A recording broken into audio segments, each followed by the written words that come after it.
지금 냉장고를 열었을 때 가장 먼저 보여야 하는 건 신선함이 아니라 경고일지도 모릅니다. 당신이 아무 생각 없이 집어드는 그 과일 한 조각, 그 한 컵의 주스, 그 몸에 좋겠지라는 믿음이 사실은 콩팥을 가장 조용하게 지치게 만드는 시작일 수 있기 때문입니다. 더 무서운 건 따로 있습니다. 콩팥은 망가질 때도 크게 소리치지 않습니다. 성인 7명 중 1명 이상이 만성 콩팥병을 가지고 있는 것으로 추정되고, 많은 사람들은 자신이 이미 위험 구간에 들어와 있다는 사실조차 모른 채 살아갑니다. 아프지 않으니까 괜찮다고 믿고, 피곤은 나이 탓이라 넘기고, 밤에 화장실을 자주 가는 것도 당연하다고 여기다가 어느 날 검사표를 받아들고 얼어붙습니다.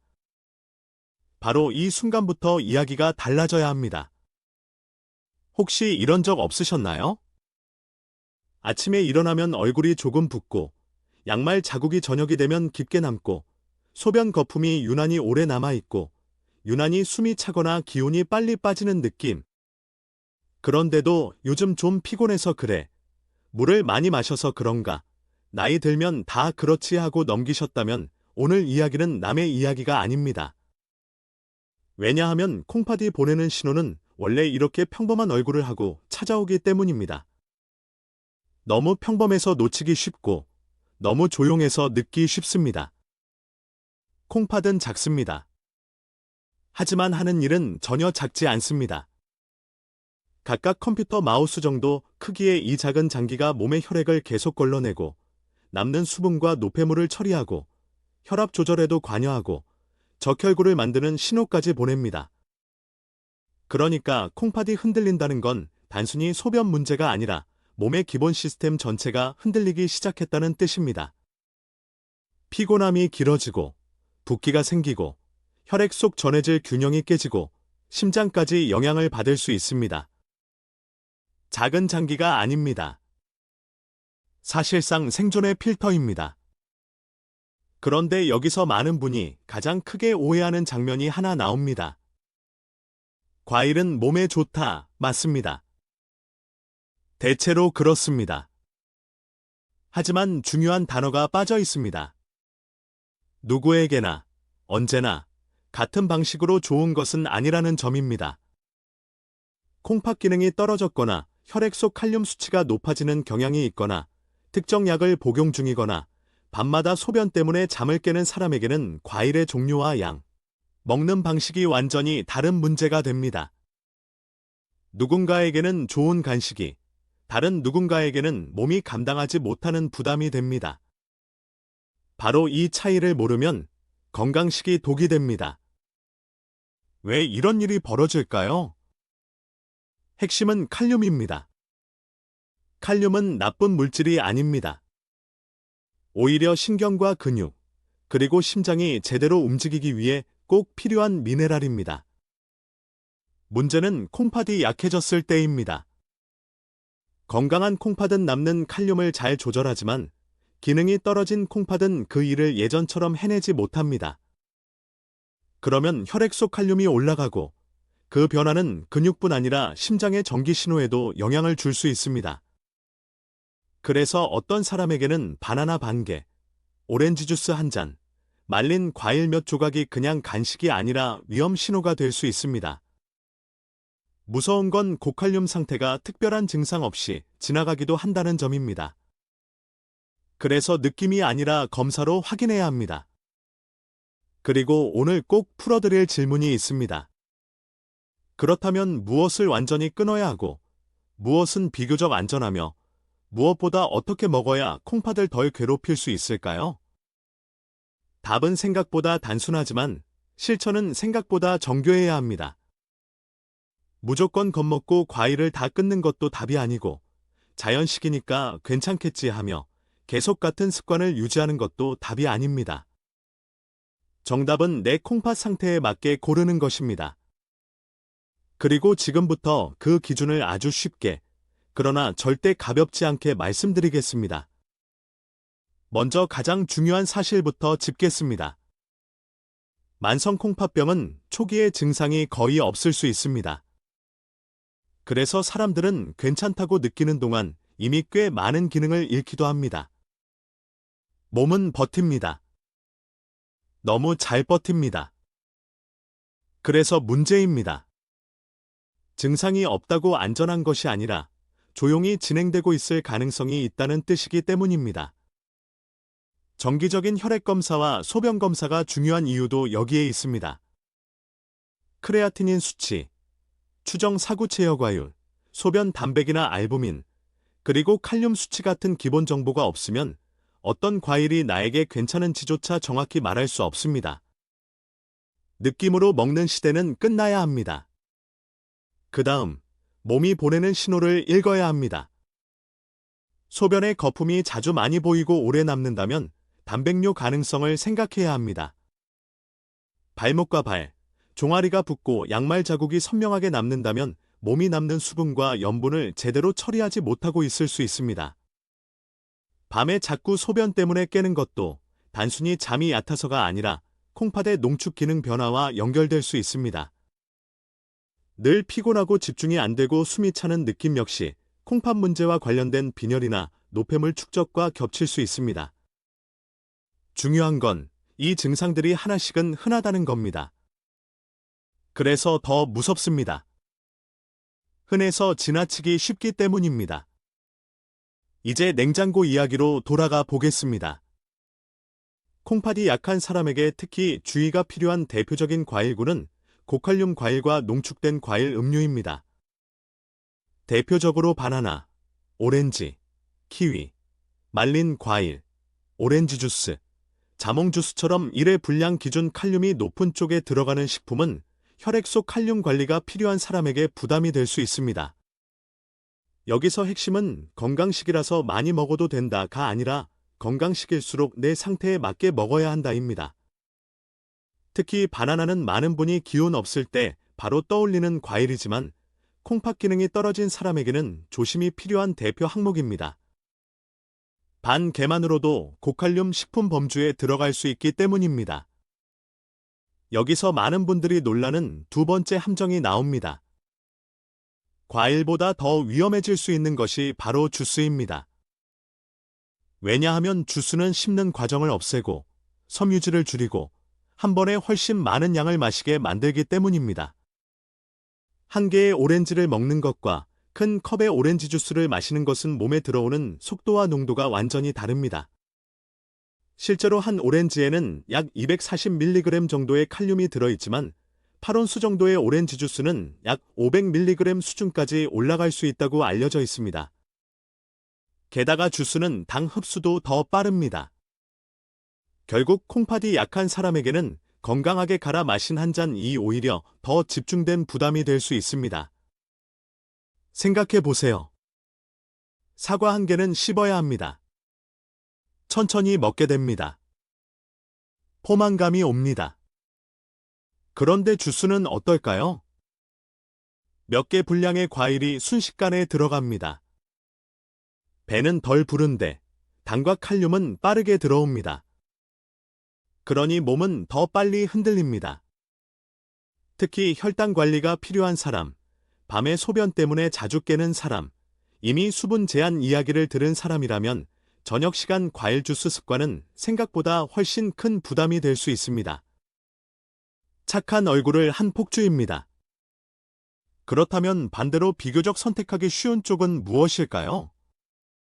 일반적으로 칼륨 관리가 필요한 사람에게는 사과, 배, 블루베리 같은 베리류, 포도, 파인애플, 자두, 복숭아, 체리처럼 일회 분량 기준 상대적으로 낮은 칼륨 범주에 들어가는 과일이 더 다루기 쉽습니다. 하지만 여기서도 안전 과일이라는 말만 믿고 양을 무시하면 안 됩니다. 콩팥 식단에서는 음식의 선악보다 일회 분량이 훨씬 중요합니다. 낮은 칼륨 과일도 크게 먹으면 결국 높아집니다. 이 단순한 원리를 놓치면 좋은 선택을 하고도 결과가 나빠질 수 있습니다. 여기서 꼭 하나 깨야 할 오해가 있습니다. 콩팥이 안 좋으면 과일은 다 금지다 아닙니다. 그건 지나친 공포입니다. 반대로 과일은 자연식이니까 마음껏 먹어도 된다. 이것도 위험한 낙관입니다. 진짜 답은 중간에 있습니다. 콩팥 상태, 칼륨 수치, 약 복용 여부, 당뇨 여부, 수분 제한 여부에 따라 다르게 정해야 합니다. 그래서 어떤 사람은 사과와 베리를 소량 안전하게 먹을 수 있고, 어떤 사람은 바나나와 오렌지 주스를 더 엄격히 조절해야 하며, 어떤 사람은 지금 당장 식단 상담이 먼저입니다. 똑같은 과일도 사람에 따라 약이 되기도 하고 부담이 되기도 합니다. 이것이 콩팥 식사의 가장 중요한 원칙입니다. 그리고 약을 드시는 분이라면 여기서부터는 더 집중하셔야 합니다. 일부 약물은 혈액 속 칼륨을 높일 수 있습니다. 그러니까 나는 약도 먹고 있는데 거기에 칼륨이 높은 과일과 주스를 반복해서 더하고 있다면 몸은 이중 부담을 받게 됩니다. 이때 가장 위험한 태도는 나는 원래 이런 걸 먹어도 괜찮았어입니다. 예전에는 괜찮았을 수 있습니다. 그러나 콩팥 기능은 나이, 혈압, 당뇨, 탈수, 감염, 약물 변화에 따라 달라집니다. 작년의 몸과 지금의 몸은 같지 않습니다. 그래서 최근 검사 결과를 확인하는 일이 무엇보다 중요합니다. 또 하나, 칼륨만 보면 다 끝난다고 생각하면 절반만 본 겁니다. 콩팥이 흔들리면 수분과 염분 조절도 같이 흔들립니다. 그래서 과일을 물 많으니까 좋겠지 하고 늦은 밤에 크게 먹는 습관은 어떤 분들에게 오히려 붓기와 야간뇨를 악화시킬 수 있습니다. 특히 이미 발이 붓고 밤마다 자주 깨고 숨이 차거나 체중이 며칠 사이 급격히 늘었다면 단순한 과일 선택의 문제가 아니라 수분 관리 전체를 다시 봐야 합니다. 몸은 생각보다 정직합니다. 밤에 자꾸 깨면 그만큼 낮의 에너지도 무너집니다. 그러니 콩팥을 위한 식사는 단지 뭘 먹느냐가 아니라 언제, 얼마나, 어떤 상태에서 먹느냐까지 포함해야 합니다. 그럼 이제 가장 중요한 실전으로 들어가겠습니다. 첫째, 과일은 가능하면 주스보다 통째로 씹어서 드십시오. 씹는 속도는 곧 안전장치입니다. 섬유질은 몸에 들어오는 속도를 늦추고 포만감을 주고 과하게 먹는 것을 막아줍니다. 둘째, 한 번에 많이 먹지 마십시오. 보통 1회 분량은 작은 과일 1개 또는 잘라서 반 컵 정도가 기본 기준이 됩니다. 셋째, 밤늦게 몰아서 먹지 마십시오. 특히 야간뇨가 있거나 수분 제한이 필요하다고 들은 분은 저녁 후반보다 낮 시간 간식 형태가 더 낫습니다. 넷째, 말린 과일은 생과일보다 훨씬 농축되어 있다는 점을 기억해야 합니다. 작은 한 줌이 생각보다 큰 부담이 될 수 있습니다. 다섯째, 냉장고를 건강하게 다시 정리해야 합니다. 콩팥 관리가 필요한 분이라면 바나나, 오렌지 주스, 말린 과일, 대용량 스무디를 맨 앞칸에 두는 습관부터 바꾸십시오. 대신 사과, 배, 블루베리나 딸기 같은 베리류, 포도, 파인애플처럼 비교적 선택이 쉬운 과일을 소분해 두십시오.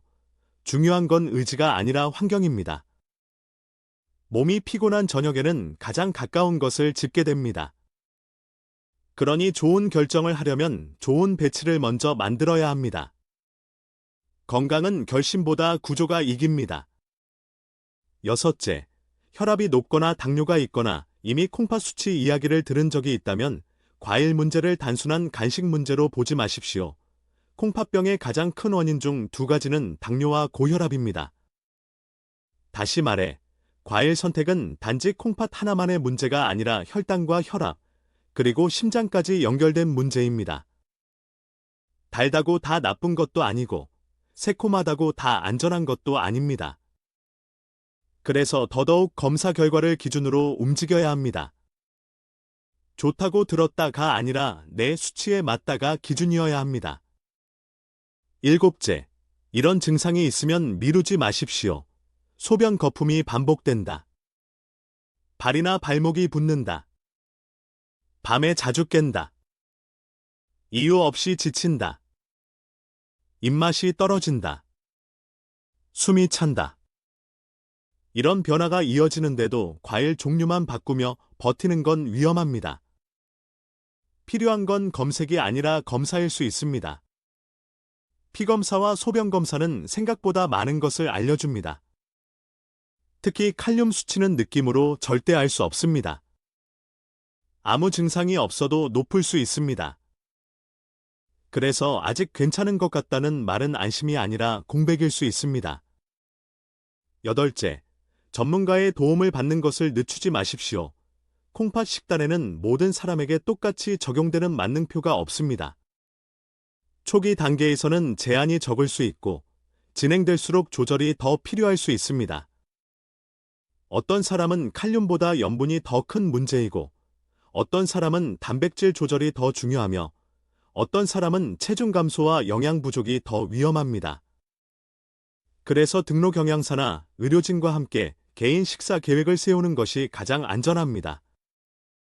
무조건 덜 먹는 것이 정답이 아닙니다. 맞게 먹는 것이 정답입니다. 이제 조금 안심이 되셔야 합니다. 왜냐하면 오늘 이야기는 과일을 겁내라는 이야기가 아니라 당신 몸의 현재 상태를 무시하지 말라는 이야기이기 때문입니다. 콩팥은 망가지면 되돌리기 어렵지만 부담을 줄이고 속도를 늦추는 일은 분명히 가능합니다.